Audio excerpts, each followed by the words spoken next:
Welcome to the Evolve Beyond Limits podcast. I'm your host, Stacey Geisel, self-mastery coach and mentor. The mission of Evolve Beyond Limits is simple. Fall in love with your life and change the world in the process. And each episode of this podcast is dedicated to helping you do just that. It's designed to bring you one step closer to an aha moment that could completely transform your life so that you can keep evolving into your fullest potential. The reality is how you show up in the world matters, and I don't want you to waste another second living a life that doesn't light your soul on fire. So let's have some fun.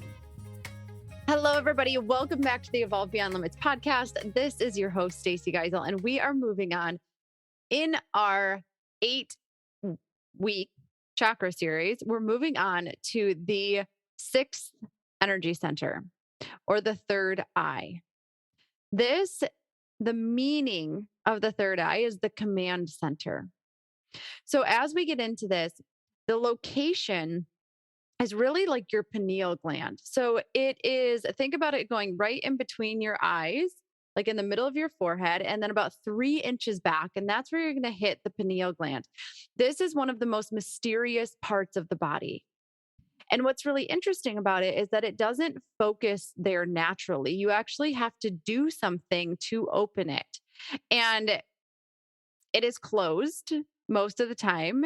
And it's a good thing, actually, that we're not walking around with our third eye open all of the time because of the power that it actually has.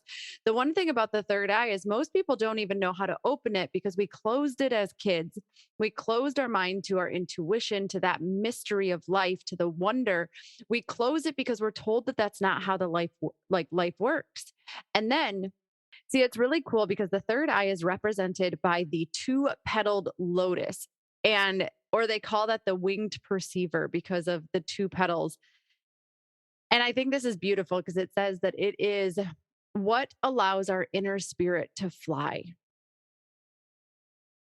And I believe that the third eye has a lot to do with honesty. Honesty is all we have. And before we can be honest with others, we have to be honest with ourselves. And the third eye is actually blocked by illusion.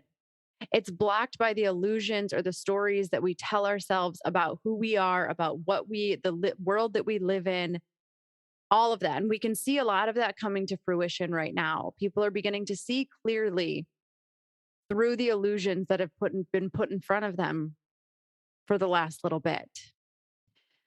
But in order to see past illusion, we have to be honest. You have to be willing to see every aspect of who you are. It's important to see the beauty in who you are. It's important to understand where you have been conditioned by your environment. And you also need to be able to see the pieces of you that maybe don't feel so good to look at. The aspects of who you are or how you've been acting or the decisions that you've made that don't paint you in the best of light. And this doesn't always feel good. And that's why people really avoid working through this particular energy center. Now, as far as senses go, this goes beyond the mind and beyond time. So there's no sense that actually goes along with the third eye.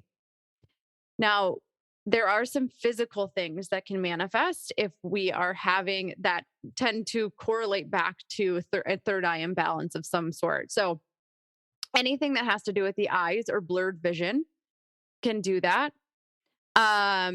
Nightmares, blindness, obviously, chronic headaches are a big one. And with chronic headaches, it's the body's way of telling you that it is in overwhelm and overload.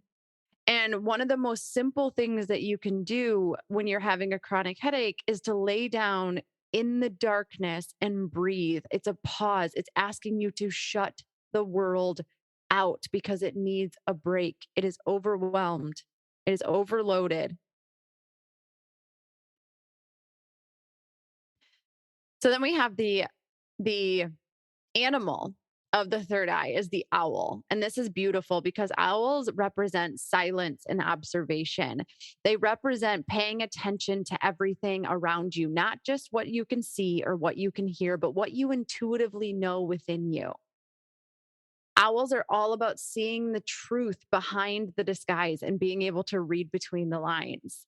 It goes beyond the current knowledge that you have and it taps into more ancient wisdom.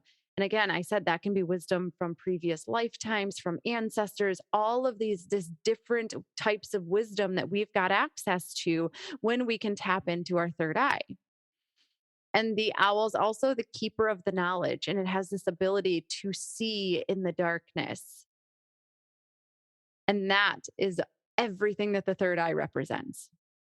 So let's talk about some balances and imbalances when it comes to the third eye. So when our third eye is imbalanced, um, we can have a really hard time like visualizing things.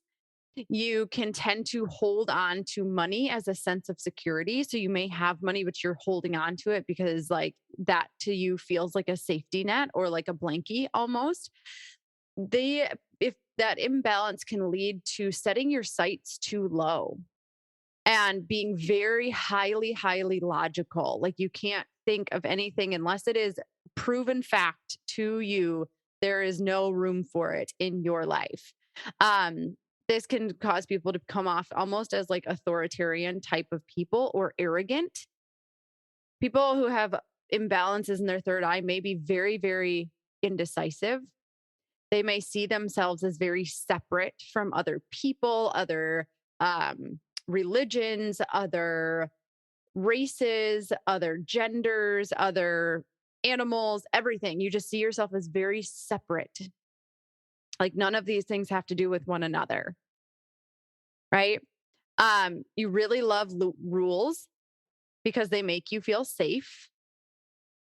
They can also experience a lot of mind clutter. And when it comes to bringing things to life in their like or manifestation, they can feel very helpless in this area. Like they're like, I don't understand. That doesn't make any sense to me that you can think something and then we can bring it to life, which is really all what manifestation is. There's more steps in between there, but they feel really helpless in being able to make that happen. Now, somebody with a very balanced third eye, you are going to be very unattached to living life simply by materialism. It's not going to be all about that for you. Wealth will not be directly tied to money. Not that money is a bad thing or anything like that, or we can't have it. It's just a matter of your idea of what wealth is isn't directly attached to it. So you could have tons and tons of money, but that's not what you believe is true wealth in somebody's life. They're very highly intuitive and tend to be pretty charismatic. They're very tapped into the unseen world. They're very tapped into what isn't being said, what you can't actually see with your two eyes, but is so obvious, right? They also are very clear minded. They tend to be very wise. They have a trust in themselves and their intuition, and just overall a deep sense of understanding. They like to go deep on things and they understand things at a depth that maybe is strange to other people. Okay. So then there's the archetypes. The archetypes, the first one, when it's unbalanced, when we have an unbalanced third eye, is the rationalist or the intellectual. They never really had a chance for their intuition to develop. Okay. They cannot see beyond facts and logic. Like that is it for them. They feel as if they can't change their mind, even if they are presented new information or experience something different. They can't change their mind.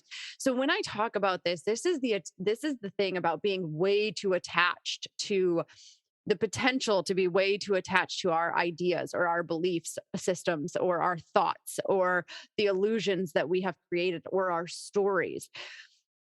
Like all of a sudden it becomes who you are, it becomes your identity. And even if new facts are presented to you or you experience something very different in your life, you will not take it and you feel like you cannot change your mind. And when I used to do holistic health coaching, I used to talk about, I love this statement of the diet that saves you isn't always the diet that sustains you. And what I mean by that is sometimes this is like just a very practical, what I'm talking about is sometimes people will go vegan or they'll go full out vegetarian and they needed to, and it really saved them. Like it like saved them from, could be conditions, different things that they were experiencing, autoimmune disease, cancer, whatever it is, right? And then all of a sudden, after who knows how long, becoming this person who's now vegan, right? Now it becomes part of their identity that they are vegan, but their body starts to crave meat. What do you do? What do they do? Do you keep denying who you are, even though or what your body needs because you have identified with a label for so long that you're afraid how you might be looked if you change your mind, if you open yourself up to something else? Right? This is what I mean, because maybe that did work for a long time and now it's not. And so, do you give yourself permission and the grace to change your mind and do what's best for you based on the new facts that you have? You are a different person every minute of every day, and you learn new things and you experience more things and you open yourself up to new things. Do you give yourself an opportunity to change your mind? The rationalist will not do that. They will hold on to their identity no matter what it is, um, because they won't give themselves permission to change, as if they're going against themselves in some way.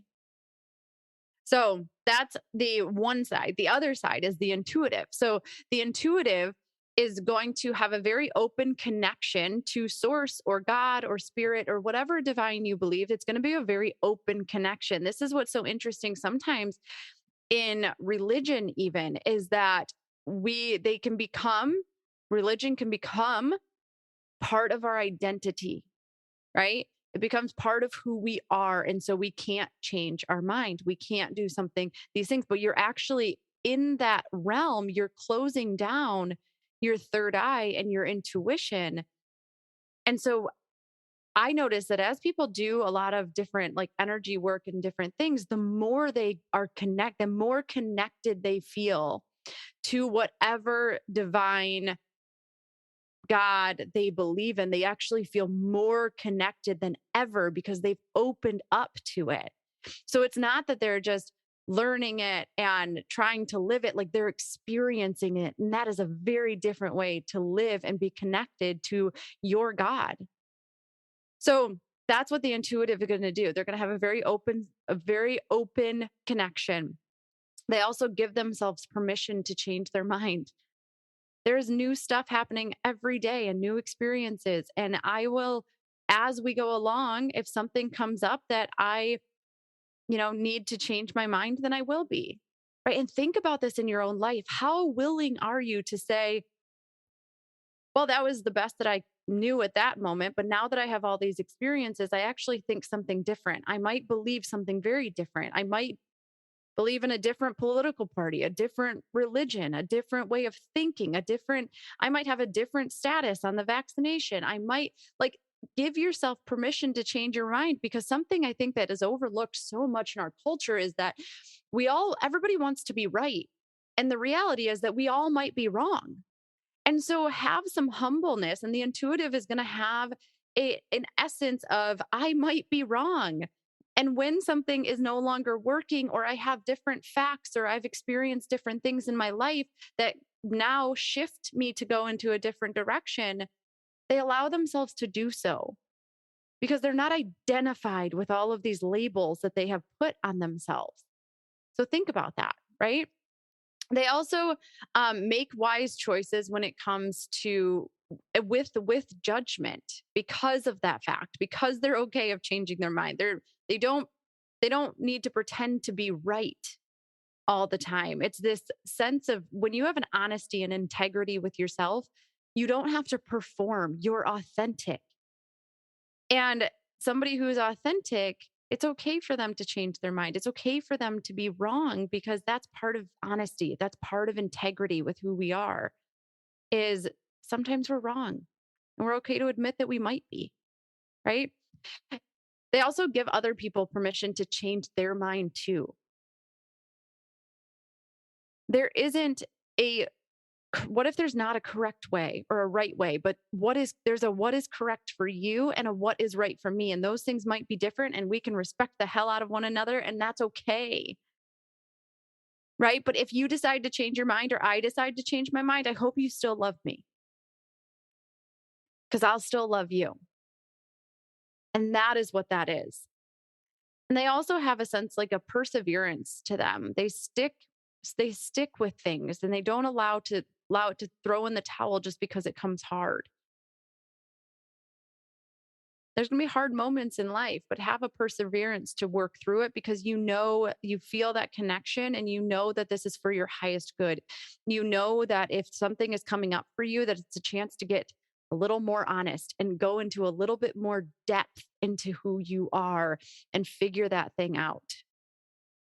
Right. So, something that you can do to start to tap into your third eye is simply meditation.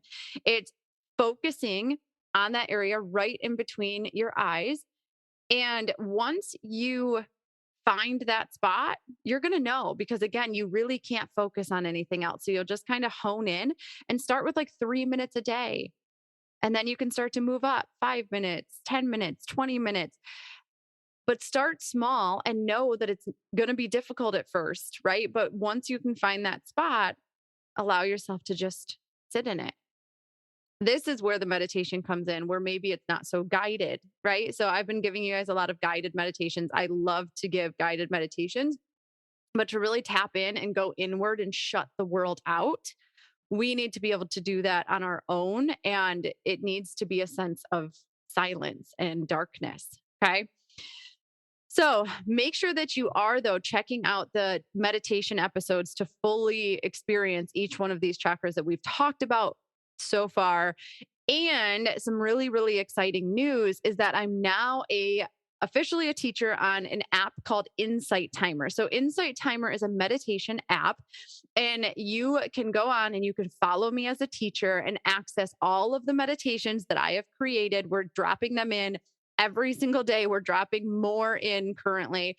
And there's also a place to donate if you're loving them and you just want to be able to show your support. So feel free to do that or just utilize them. You can share them with people who you might think. There's going to be meditations for a lot of things. And if there's meditations that you were like, oh, I wish there was a meditation created for this, let me know because I love it. It's one of my biggest creative outlets.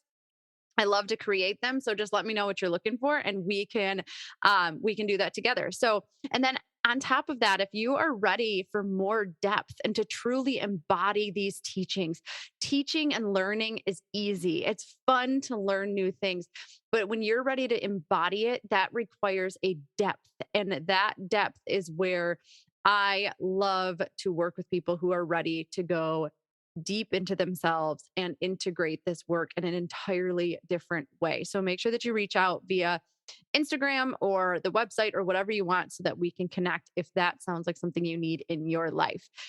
I am sending you all so much love. That is the third eye. Next week is our final chakra podcast series, end of the series, and we are going to dive into the crown. So until next time, let's go change the world.